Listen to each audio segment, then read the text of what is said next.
can you go on a business trip abroad as a jobless person? Plus, spur raises for as just possible as. Are you ashamed of yourself coming out with a barefaced lie like that? It's not a lie. I really am going overseas for work. Brave, then we're divorcing the liar. As with that, he left the room. For him, it seems I, who work from home, might as well be unemployed and lazy.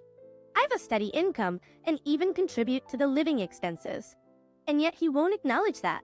A few days after I returned from my business trip, I found divorce papers on my desk, already signed. I see. If he can't understand this far, there's no point being a couple, is there? I signed the divorce papers and headed to the state court.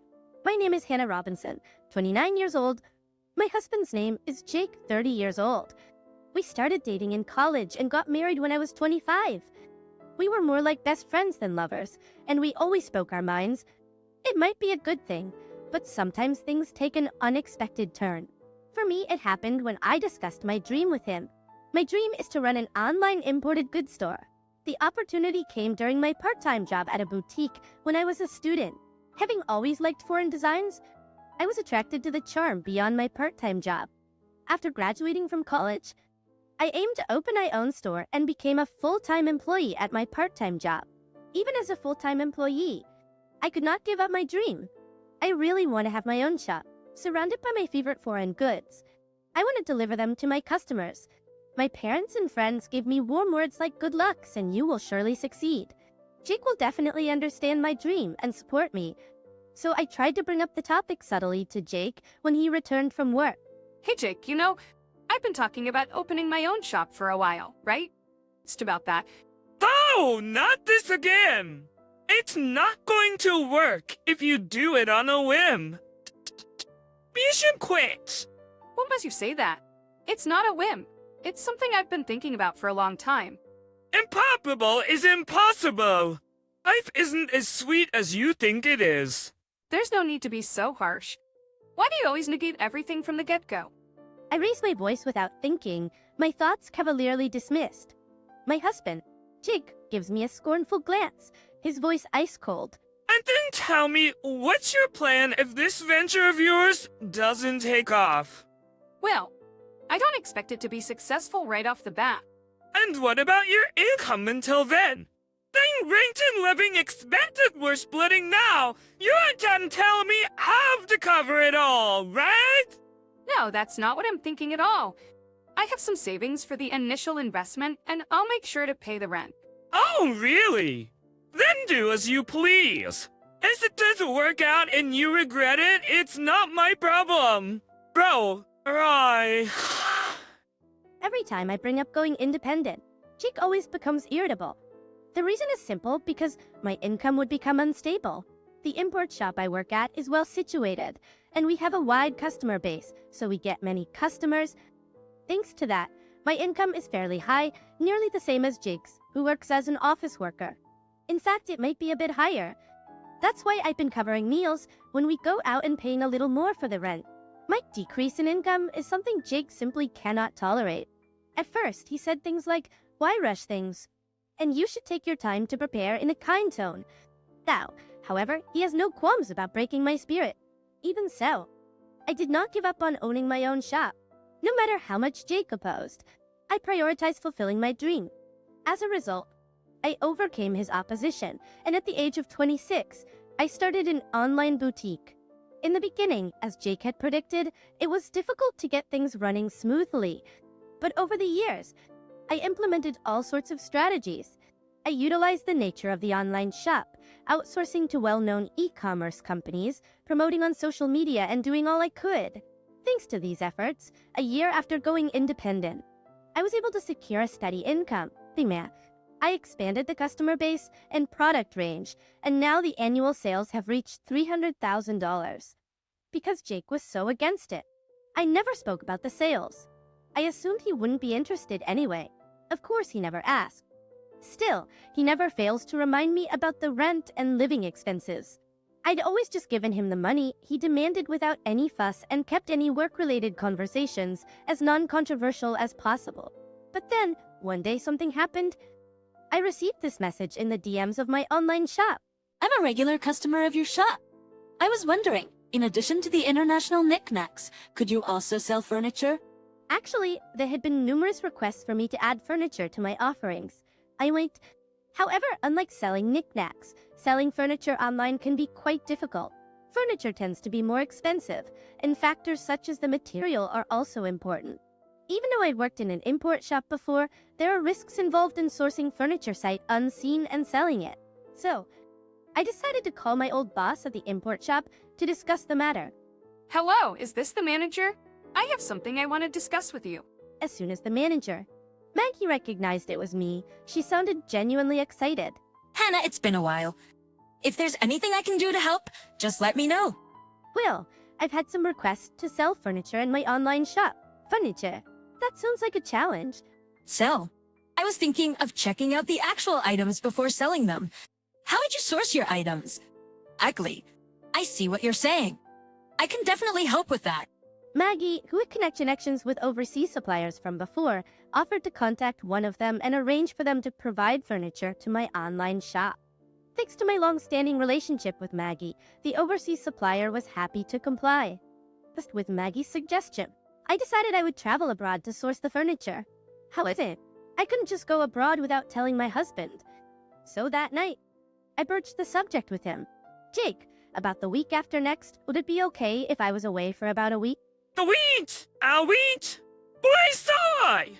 Well, you see, I might have to go abroad for work with Maggie from the shop I used to work at. Basунasir, Hakim, up a bride. If you're going to lie, at least make it believable. Wait a minute. You know I run an online shop, right? This trip abroad is for sourcing items for the shop. Also, you think I'll just believe you if you tell a work-related lie? Are you stupid?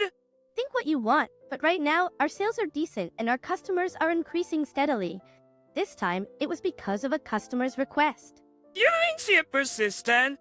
As I like its caution and products.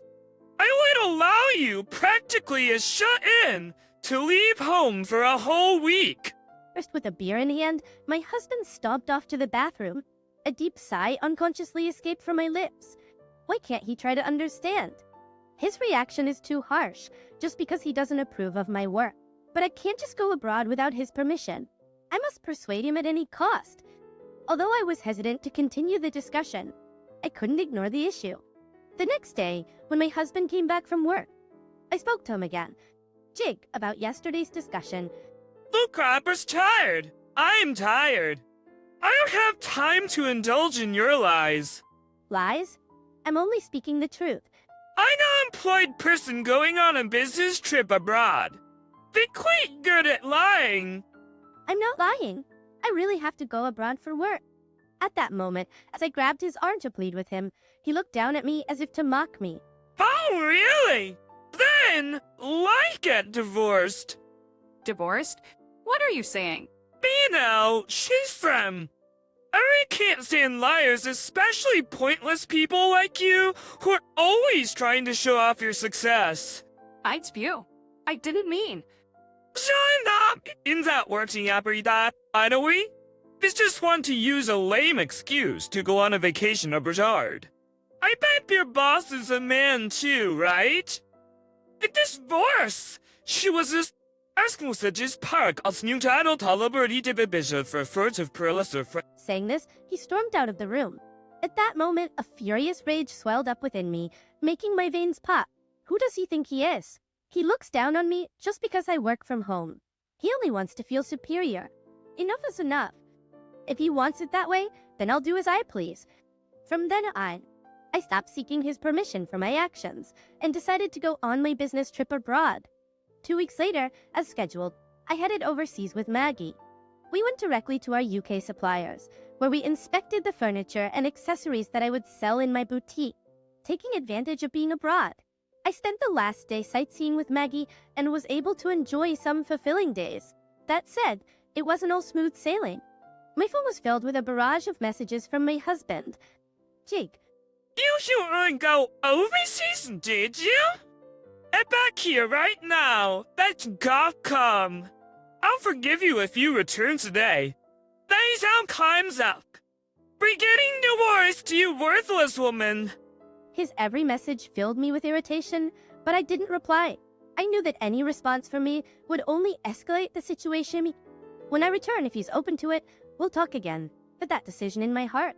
I spent a carefree week abroad. The business trip was over, and I bid farewell to Maggie at the airport and set out on my return journey. Facing Jake was awkward, but I steeled myself and opened the front door. And zoom! The lights in the house were off, and there was no welcome back. As I headed to the living room, laundry was scattered on the floor and there was no place to step. Unused dishes and instant noodle containers were left as they were in the sink. In the midst of this, I glanced at the desk and saw a piece of paper. What is this? It was a filled-out divorce paper. Beside it was written roughly, "To the cheating, jobless woman, I'm ending things with you who don't even listen. Fill out the divorce papers immediately.